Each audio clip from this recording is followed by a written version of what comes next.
Hello friends, അസ്സലാമു അലൈക്കും. ഇന്ന് നല്ല ടേസ്റ്റി ആയിട്ടുള്ള 3 ലെയറിലുള്ള പോളയുടെ റെസിപ്പി ആയിട്ടാണ് ഞാൻ വന്നിട്ടുള്ളത്. അപ്പോൾ വീഡിയോയിൽ കിടക്കുന്നതിന് മുമ്പ് നിങ്ങൾ ഈ ചാനൽ ആദ്യമായിട്ടാണ് കാണുന്നതെങ്കിൽ സബ്സ്ക്രൈബ് ചെയ്യാൻ മറക്കരുതേ. അപ്പോൾ നമുക്ക് വീഡിയോയിലോട്ട് കിടക്കാം. ഇതിൽ ഫസ്റ്റ് ലെയർ ഉണ്ടാക്കാനായിട്ട് ഞാനിവിടെ ഒരു പാത്രം എടുത്തിട്ടുണ്ട്. അതിൽ 2 മുട്ട റൂം ടെമ്പറേച്ചറിൽ വെച്ചതെടുത്ത് ഉടച്ചെടുക്കുകയാണ് ചെയ്യുന്നത് ഫസ്റ്റ്. ശേഷം അതിലേക്ക് ആവശ്യമായിരിക്കുന്ന മധുരം ചേർത്തുകൊണ്ട് നന്നായി മിക്സ് ചെയ്തെടുക്കണം. ഇവിടെ ഞാൻ 2 മുട്ടയാണ് എടുത്തിട്ടുള്ളത്. അതിനാവശ്യമാർന്ന 2 ടേബിൾ സ്പൂണ് ഷുഗറും ഞാൻ ഇതിലേക്ക് ആഡ് ചെയ്യുകയാണ് ചെയ്യുന്നത്. ഷുഗർ അധികം ആവാതിരിക്കാൻ ശ്രദ്ധിക്കുക. അധികമായി കഴിഞ്ഞാൽ എളുപ്പം പോള കരിഞ്ഞു പോകാനുള്ള സാധ്യതയുണ്ട്. ഇനി നമുക്ക് 2 ടേബിൾ സ്പൂണ് മിൽക്ക് പൗഡർ കൂടി ഇട്ട് കൊടുക്കാം. പിന്നീട് ഇതിലേക്ക് ആവശ്യമായിരിക്കുന്നത് ഏലക്ക പൊടിച്ചതാണ്. ഇനി ഏലക്ക പൊടിയുടെ ഫ്ലേവർ ഇഷ്ടമില്ലാത്തവർക്ക് വേണമെങ്കിൽ നിങ്ങളുടെ ഇഷ്ടമുള്ള ഫ്ലേവർ ഏതായാലും ചേർക്കാം. വാനില എസൻസോ അല്ല വേറെ ഏതെങ്കിലും ഫ്ലേവറാണ് നിങ്ങൾക്ക് ഇഷ്ടമെങ്കിൽ അത് ചേർക്കാവുന്നതാണ്. എന്തെങ്കിലും ഫ്ലേവർ ചേർത്തില്ല എന്നുണ്ടെങ്കിൽ മുട്ടയുടെ സ്മെല്ല് ഇങ്ങനെ പുറത്തോട്ട് വരും. അതുകൊണ്ട് ഏതെങ്കിലും ഒരു ഫ്ലേവർ ചേർക്കുന്നതാണ് കൂടുതൽ നല്ലത്. ഇനി നമുക്ക് നെക്സ്റ്റ് ആവശ്യം കുക്ക് ചെയ്തതായിരിക്കുന്ന പൊട്ടറ്റോ ആണ്. ഞാനിവിടെ ഒരു കുക്ക് ചെയ്ത പൊട്ടറ്റോ എടുത്തിട്ടുണ്ട്. ഇനി മിക്സിയിൽ വന്നിട്ട് അരച്ചെടുക്കണം. ഇനി അരച്ച് വെച്ചതായിരിക്കുന്ന പൊട്ടറ്റോ നമുക്ക് എഗ്ഗിലോട്ട് ആഡ് ചെയ്ത് കൊടുക്കാം.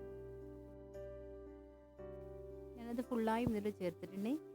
ഇനി ഇവയെല്ലാം കൂടെ ഒന്ന് മിക്സ് ചെയ്തിട്ട് എടുക്കാം. നന്നായി ബീറ്റ് ചെയ്തെടുക്കണം. ഇല്ലാന്നുണ്ടെങ്കിൽ പൊട്ടറ്റോയിലെ ഒരു സൈഡിലും എഗ്ഗൊക്കെ ഒരു സൈഡിലായിട്ട് നിൽക്കും. അപ്പോൾ നല്ല രീതിയിൽ തന്നെ അതെന്ത് ചെയ്യുക, ബീറ്റ് ചെയ്ത് കൊടുക്കുക.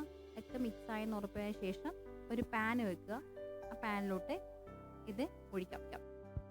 അപ്പോൾ പാൻ വെച്ച് പാൻ ചൂടായ ശേഷം ഞാൻ അതിലേക്ക് മിൽമ ഗീയാണ് ഒഴിച്ചു കൊടുക്കുന്നത്. അതിനുശേഷം അതിലേക്ക് മിക്സ് ചെയ്തത് നമുക്ക് ഈ പാനിലോട്ട് ഒഴിച്ച് ലോ ഫ്ലെയിമിലായിട്ട് വെക്കാം. ഇത് കവർ ചെയ്ത് വേണം കുക്ക് ചെയ്തെടുക്കാൻ. നമുക്ക് സെക്കൻഡ് ലെയറിന് വേണ്ട കാര്യങ്ങൾ ചെയ്യാം. അപ്പോൾ സെക്കൻഡ് ലെയർ ഈത്തപ്പഴത്തിൻ്റെതാണ്. അപ്പോൾ ഈത്തപ്പഴം ഞാനൊരു കപ്പ് ഈത്തപ്പഴം എടുത്തുകൊണ്ട് നന്നായി കഴുകി ചെറുത് ഇതിൽ കട്ട് ചെയ്ത് മിക്സിയിലോട്ടിട്ട് ജസ്റ്റ് ഒന്ന് ക്രഷ് ചെയ്തെടുക്കുക ചെയ്യുന്നത്. ഓക്കെ, അപ്പോൾ ഇത് ഞാനെന്താ ചതച്ചെടുത്തിട്ടുണ്ട്. ഇനി നമുക്ക് ഇതിന് വേണ്ടിയുള്ള മുട്ട പൊട്ടിച്ചെടുക്കാം. അപ്പോൾ ആദ്യം 2 മുട്ട ഉടച്ചെടുക്കുക. അതിലേക്ക് ആവശ്യമാർന്ന ഷുഗർ ആഡ് ചെയ്ത് കൊടുക്കുക. അപ്പോൾ ഈത്തപ്പഴത്തിന് മധുരം ഉള്ളതുകൊണ്ട് തന്നെ 1 ടേബിൾ സ്പൂണ് മാത്രമേ വേണ്ടി വരുള്ളൂ. അപ്പോൾ 1 ടേബിൾ സ്പൂണ് മധുരം അതിലേക്ക് ആഡ് ചെയ്ത് കൊടുത്തു. 2 ടേബിൾ സ്പൂണ് മിൽക്ക് പൗഡർ കൂടെ ആഡ് ചെയ്ത് കൊടുത്തു. നമ്മൾ നേരത്തെ ചെയ്തതുപോലെ തന്നെ നമ്മുടെ ഫേവറിന് വേണ്ടുന്ന സംഭവം, അതായത് വാനില എസൻസ് യൂസ് ചെയ്യുന്നവർ വാനില എസൻസ് യൂസ് ചെയ്യുക.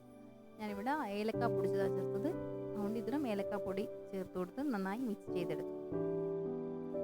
പഞ്ചസാരയെല്ലാം നന്നായി അരിയുന്ന രീതിയിൽ ഒന്ന് ബീറ്റ് ചെയ്ത ശേഷം അതിലേക്ക് ഈത്തപ്പഴം ചേർത്ത് കൊടുക്കാം.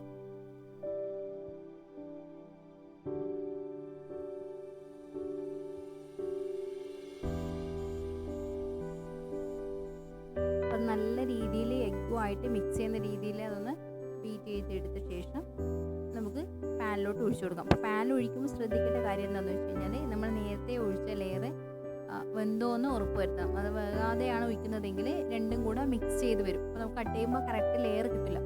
അപ്പോൾ ഇത് നന്നായി വെന്ത ശേഷം മാത്രം സെക്കൻഡ് ലെയറിലുള്ളത് ഒഴിച്ചു കൊടുക്കും.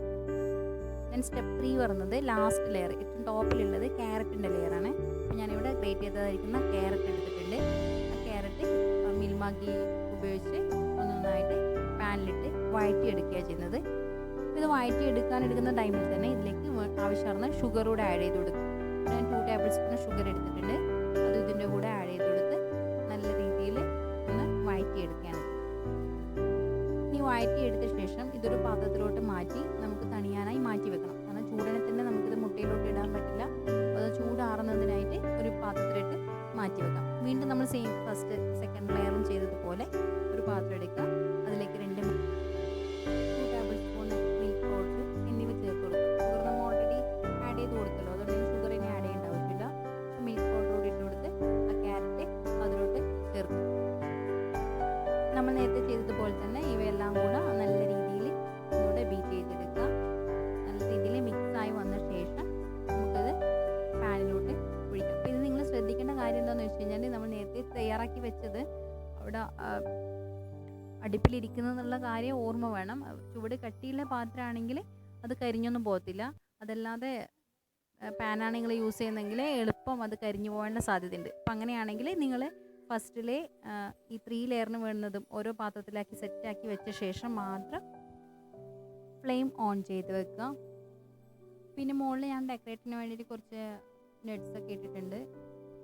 അപ്പോൾ ആവശ്യമാർന്ന നട്ട്സൊക്കെ ഇട്ട് നിങ്ങൾക്കത് ഒന്നുകൂടെ കവർ ചെയ്തിട്ട് കുക്ക് ചെയ്തെടുക്കാം. ഓക്കെ, അപ്പോൾ ഇത് ഏതാണ്ട് കുക്കായി വന്നിട്ടുണ്ട്. ജസ്റ്റ് ഒന്ന് ചെക്ക് ചെയ്ത് നോക്കി, കറക്റ്റായിട്ട് അത് വെന്ത് വന്നിട്ടുണ്ട്. നമുക്കത് പുറത്തോട്ടെടുത്ത് കട്ട് ചെയ്ത് നോക്കാം. നിങ്ങൾ ഈ ഇഫ്താറിന് ഇത് എന്തായാലും ഒന്ന് ട്രൈ ചെയ്ത് നോക്കണം. ഇത് കാണാൻ ഭംഗിയുള്ളതുപോലെ തന്നെ കഴിക്കാനും വളരെ ടേസ്റ്റിയാണ്. കുട്ടികൾക്കൊക്കെ നന്നായി ഇഷ്ടപ്പെടും.